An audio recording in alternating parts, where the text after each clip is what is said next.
देखो आज 79 वर्ष भारत स्वाधीनता हेबा परे ओडिशा रे मालकानगिरी जिला प्रति जदि कौन सी पार्टी ध्यान देची से होची भारतीय जनता पार्टी। आपण माने जानी खुशी हेबे गत काली बजेट रे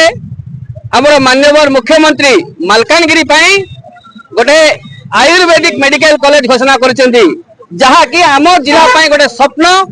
आउ आमर बड़े आदिवासी अध्युषित जिला को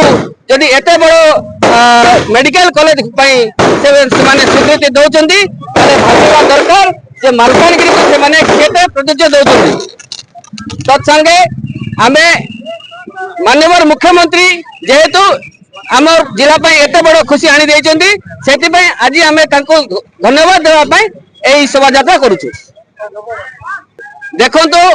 आयुष मेडिकल प्राय सब पीएचसी सेंटर अच्छी आयुष डॉक्टर माने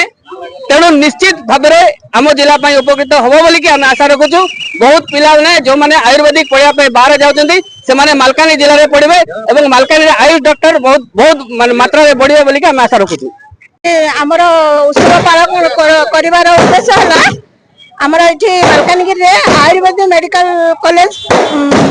हम से बोले आम आज ये उत्सव पालन कलु आमर एत वर्ष जो माने शासन करते जो पार्टी हो केबे भी चिंता कर नथिले मेडिकल कॉलेज हो बोली किंतु जब भाजपा सरकार आमर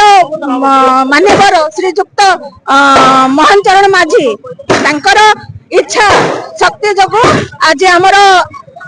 जोड़ा कि आदिवासी जिला कहले हम से यही पिला मानक पई से चिंता कले जे पिला माने एठी पाठ पढ़ी डॉक्टर हेबे आउ तांका स्वप्न पूर्ण करिवे सेति पई आज आमे उत्सव पालन कलु बहुत बहुत आमे धन्यवाद मालकानगिरी वासी आमे आज